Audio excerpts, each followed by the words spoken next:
Alright, y'all, so walk with me as we can zucchini and squash to make it shelf stable to preserve our food because we are what? Self-sustainable.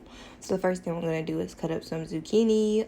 You'll hear me saying it squash because it's the exact same thing. I cut mine in fours. Cut yours however you would like them. Remember that when you do reheat them, this is all you have to do is reheat them. So make them exactly how you want to eat them.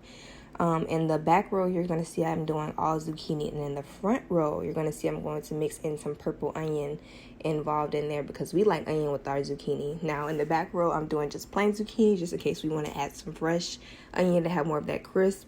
If you're doing canned onions, if you're going to add onions in there and then can it is going to make it a bit softer. Not mushy, but a bit softer. So that is something to keep in mind. I'm going to do 3 layers of zucchini and onions all the way to the top. And then once I get through with this, you are going to see me add my seasoning. And the seasoning that I am using is going to be the Bosari Savory Blend. And this blend has sea salt, garlic, basil, rosemary, thyme, lavender, black pepper, and nutmeg in it. It is preservative free as well as gluten free, lactose free, and vegan, all of those good things. And then that back, you see I'm going to have some squash back there with purple onion as well. So I'm making a dozen. And I did about 4 shakes of each, so maybe a teaspoon and a half. And I'm going to add some water in all the way to the 1-inch headspace. And doing this to all the jars, right? Just refilling it as I go. And once I get finished with this, the next thing we're going to do is debubble. And it's literally what it's called. You're going to take all the bubbles out of your jars. And this is going to help make sure that no additional moisture, no bacteria or anything can get in there and cause mildew, mold, or make your food rot before you can get to it. You don't want that.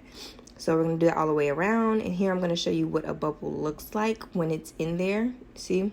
That's what you don't want. So just check your jars frequently and make sure that you don't see any bubbles before you actually can them. And once I get through with this, we're going to wipe everything down with a nice vinegar towel. A lot of people do sea salt, or a lot of people do water and like a soap mixture. You can do whatever's best for you. I just do distilled white vinegar. Once that's done, I pop on my clean lids as well as my clean rings.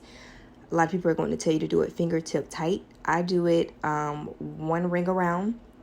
And then I'm done. I don't do any more pressure or apply any more pressure. That's all I do. I found fingertip tight did not work for me, so do what works for you. I'm going to use my pressure canner that I have. It's a Presto, I believe.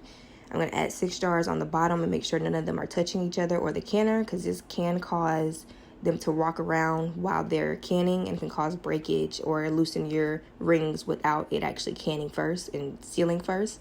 I'm doing this to the top as well because those are in a little bit tighter. Then I'm going to add a quart of water in, turn my heat on, make sure it's high. I'm going to start it high until my vent lock comes up, and you'll see that in here in a second.